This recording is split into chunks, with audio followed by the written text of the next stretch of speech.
السلام عليكم ورحمة الله وبركاته waad salaamantihiin saaxiibayaal dhammaantiin meel kastoo aad joogtaan soo dhawaada mar kale maanta waxaan ka hadlaynaa sida internetka shaqo loogu raadsado internetka shaqooyin ayaa lasoo dhigaa weliba soomaalida waxaa jira websiteyo internetka lasoo shaqooyinka lasoo dhigo marka halkaas intaad gasho shaqo waad ka raadsan kartaa websiteka ugu horeeya aan shaqada ka fiirinayno maanta wuxuu noqonayaa oo la yiraahdo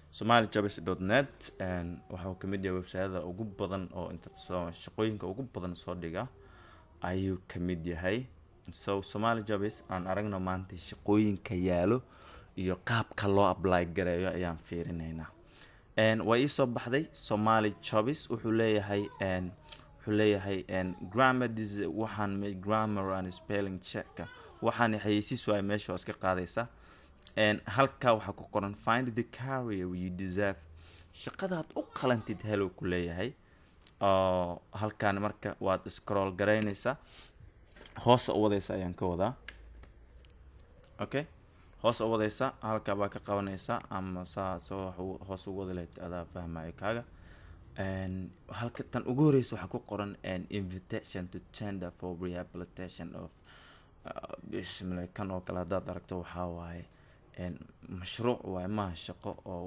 macnaha shakhsi loo rabo NGO-yada ayaa apply gareeyo ayaga ayaa markaasi shortlist lagu kala saaraya ayaga mashaariicda marka qaadanaya dhowdi fulinayo marka taas waa ka soconaysa dabcan shaqadaad u qalanto anagu mid baan isaga dhufanayna shaqada u qalanto horta markii wax la apply gareynayo qaababay kala leedahay dabcan waa u tagi doona laakiin shaqada aad rabto marka ku dhufto shuruudaheeda iska akhrinaysa hadii aad ka bixi kartid waa apply gareynaysa halkaas oo kale program specialist loo baahan yahay market system development specialist waa jigjiga iyo meel marka adoo xamar joogo mise baydhabo joogo ama kismaayo joogo jigjiga waxyaalo ma apply gareynaysid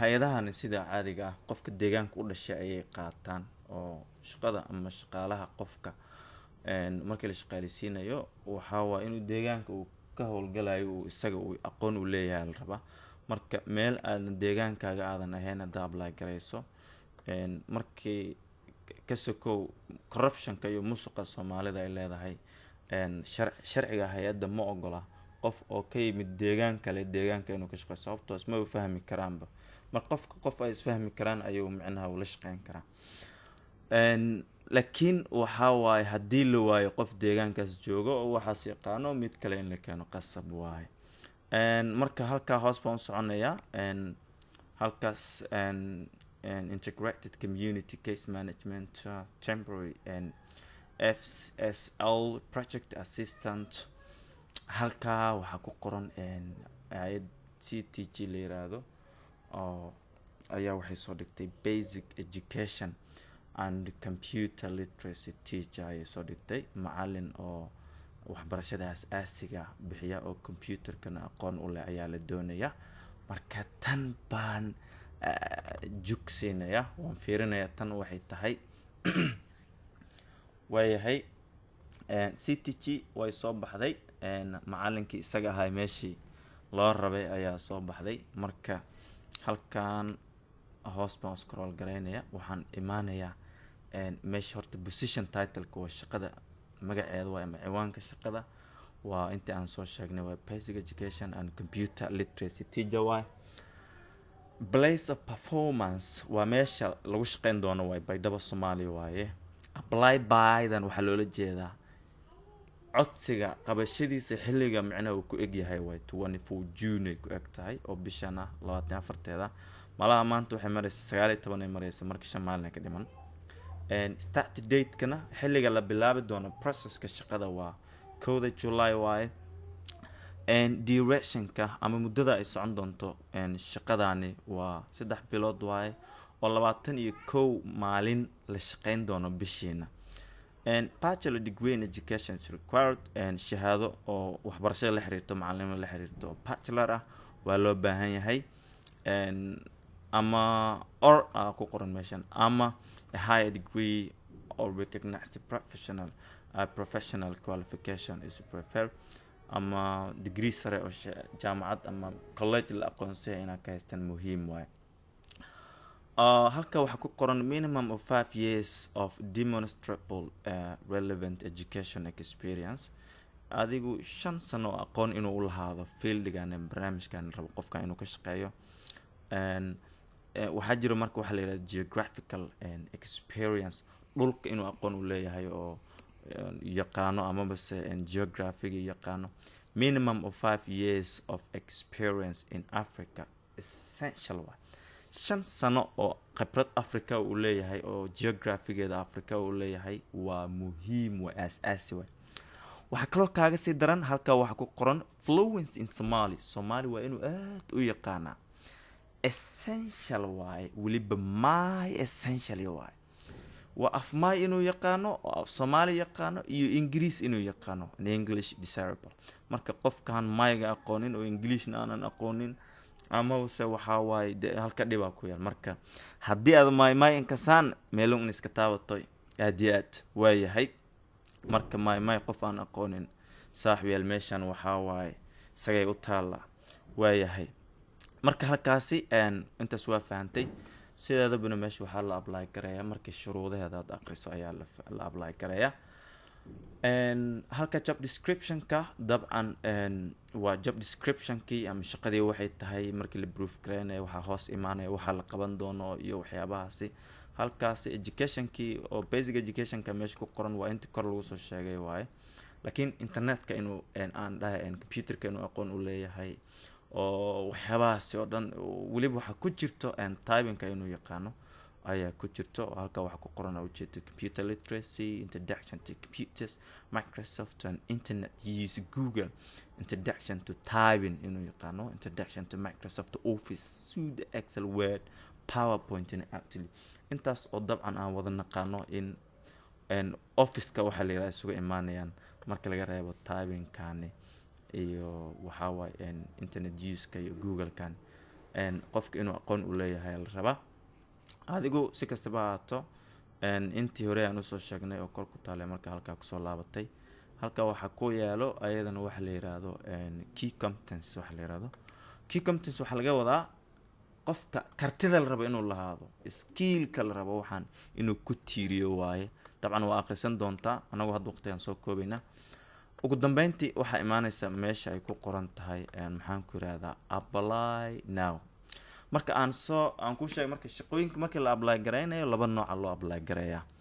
mid waxaad u apply gareynaysaa qaab ah inaad micnaha Gmail lagu sheego ama ciwaan ama email lagu sheego, then CV-gaaga inta ka qorxisato aad ku rido halkaasi dalq aad ku siiso.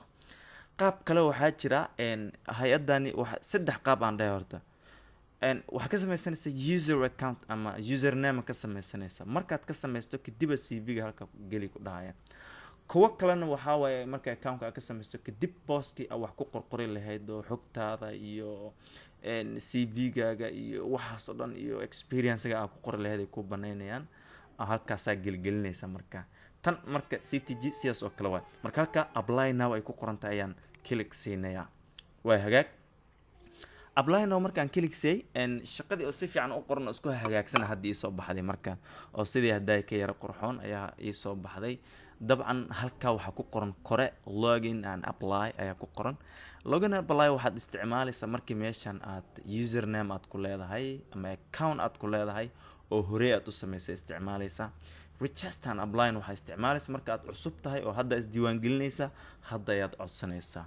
anigu waan ka diiwaan gashanahay halka waxaan ku dhufanay marka user-ka aan dhahay login and apply ayaan ku dhufanay. wayahay waxay soo baxday marka username iyo password meel gelinaya ii soo baxday. dabcan username iyo password waxaan ku fiirinayaa horta ma xasuusto haddii ay kaa dhunto marka password-kaaga ay kaa dhumo Google-ka wuxuu leeyahay waxa la yiraahdo Google password manager waxa la yiraahdo leeyahay. halka waxaan furanayaa markaasi meel cusub aan furanayaa. halka ayaa waxaan ku qorayaa password manager aan qoraya. password manager markaan qoro dalqansi halka waxa ku qoran Google password manager ku qoran. halkaas baan ku dhufanay, click baan leeyahay.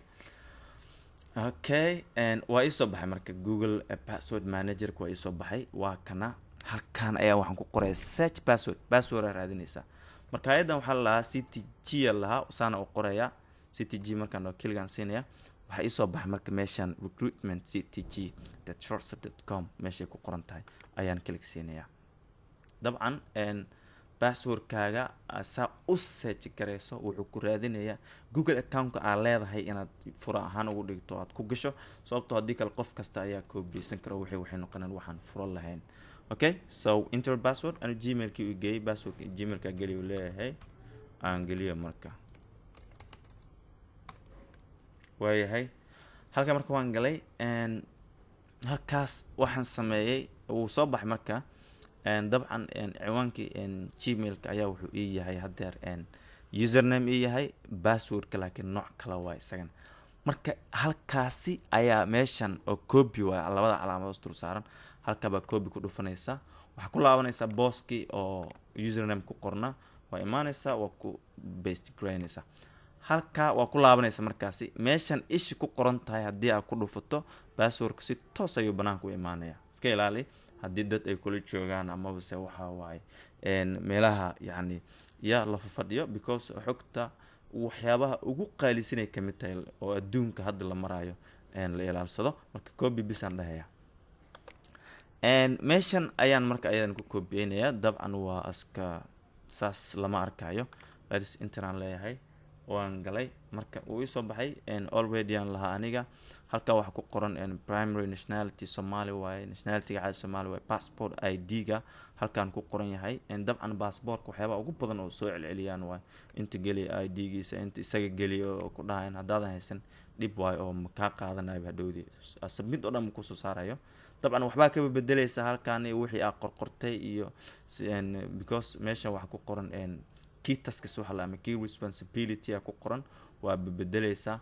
ugu dambeyntii markaad dhameyso wuxuu ku keeni doonaa qaanad ah submit ayuu ku keeni doonaa. halka waa diraysaa application-kaaga, in application-ka aad u dirtay in kale fariin ayay kuu soo diri doonaan oo waa arki doontaa.